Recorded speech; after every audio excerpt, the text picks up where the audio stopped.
첫 번째 강좌에 해당하는 데이터 입력입니다. 자, 그럼 엑셀을 사용하는 목적에 대해서 생각을 해볼 필요가 있겠죠. 엑셀은 계산을 하기 위해서 사용하는 프로그램입니다. 계산이 가능하려면 해당 데이터가 계산이 되는 데이터인지 안 되는 데이터인지를 구분해서 입력을 할 수 있어야 합니다.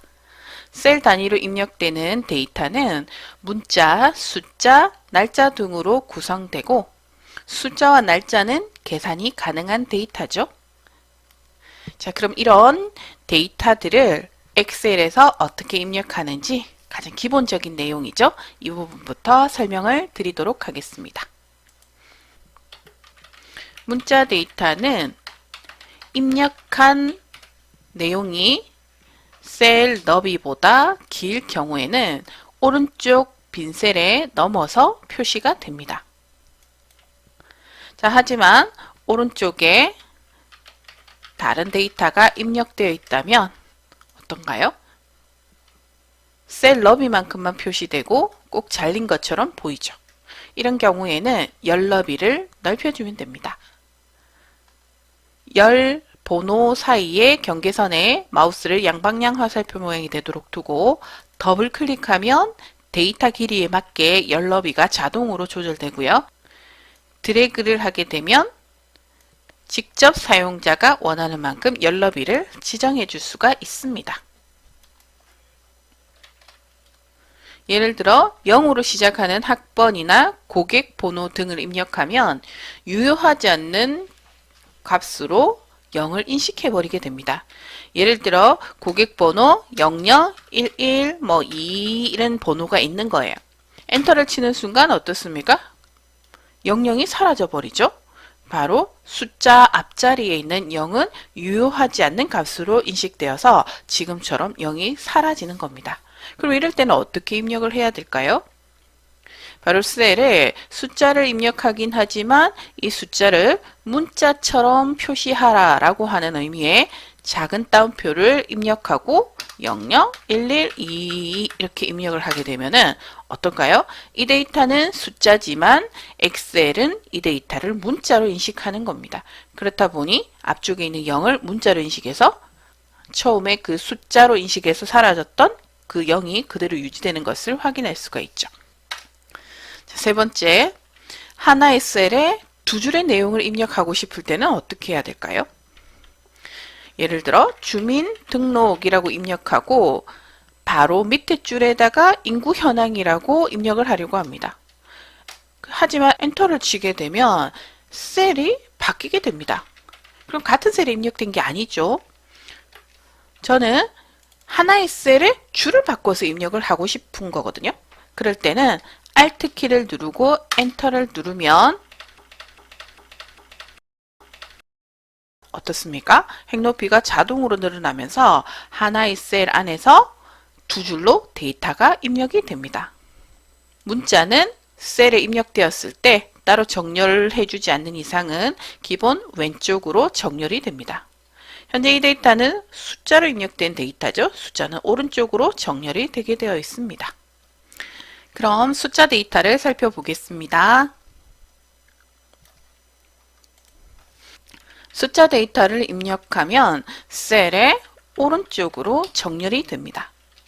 그리고 숫자는 플러스, 마이너스, 소수점, 콤마, 가로와 같은 기호와 함께 사용을 할 수가 있습니다. 예를 들어 100% 할 때 1이라고 굳이 입력할 필요가 없는 거예요. 100%라고 백분율 표시를 사용할 수가 있습니다.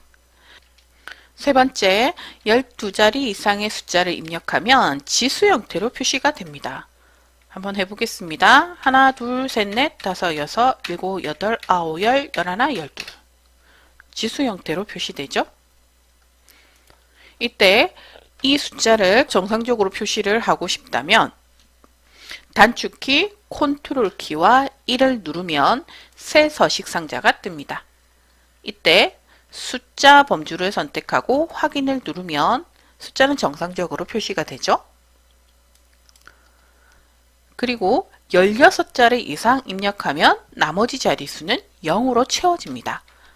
마찬가지로 테스트 해보겠습니다. 하나, 둘, 셋, 넷, 다섯, 여섯, 일곱, 여덟, 아홉, 열, 열하나, 열둘, 열세, 열네, 열다섯, 열여섯. 마지막 16자리부터 0으로 표시된다고 했죠? 한 자리 더 입력해 보도록 하죠. 일단 12자리 이상 입력됐기 때문에 지수로 표시되고요. 단축키 컨트롤 키와 1을 누르면 새 서식 상자가 뜬다고 했죠? 이때 표시 형식 숫자로 변경합니다. 열너비가 좁죠? 열너비를 넓혀 보겠습니다.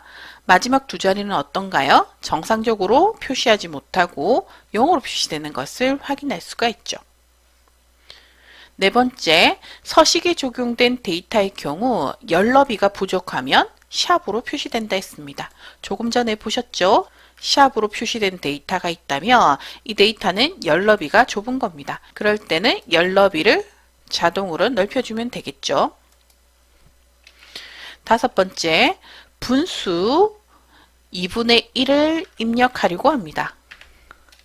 하지만 엑셀에서는 뒤에서도 공부하겠지만 슬래시 구분자로 입력하게 되면 엑셀은 이 데이터를 날짜로 인식합니다.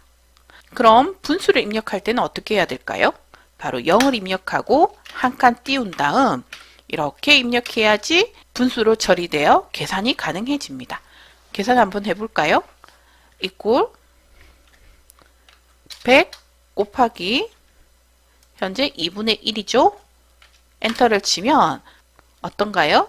100의 50%인 50이 계산되는 것을 확인할 수가 있죠. 이번에는 날짜 데이터를 입력해 보겠습니다.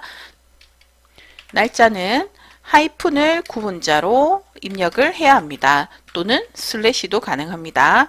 이렇게 입력해야지 엑셀은 날짜로 인식을 합니다. 왜 형식을 지켜서 날짜를 입력해야 되는지는 다음 강좌에서 소개를 하겠습니다. 두 번째, 컨트롤과 세미콜론을 누르면 현재 날짜를 자동으로 입력할 수가 있습니다. 그리고 컨트롤과 콜론 입력할 땐 시프트를 누르고 세미콜론을 입력하면 콜론이 찍히겠죠? 컨트롤 콜론을 누르게 되면은 현재 시간이 표시됩니다. 네 번째, 함수를 사용하여 현재 날짜를 입력할 수도 있습니다. 자, 여기 today 함수와 오타가 났네요. s가 아니고 now 함수입니다. now 함수 equal today 엔터를 치면 오늘 날짜가 자동으로 입력되죠. 물론 today와 now 함수는 강좌를 따로 참고하시면 됩니다. 위쪽 보이죠? 저기를 클릭하면 today와 now 함수의 강좌를 보실 수가 있습니다. equal now 그리고 엔터를 치면 현재 날짜와 시간을 입력할 수가 있습니다. 이렇게 엑셀의 문자와 숫자, 날짜를 입력하는 방법에 대해서 소개를 드렸는데요. 왜 정확한 형식으로 데이터를 입력해야 하는지는 그 중요성을 2장에서 설명을 드리도록 하겠습니다. 자, 강좌 마치겠습니다.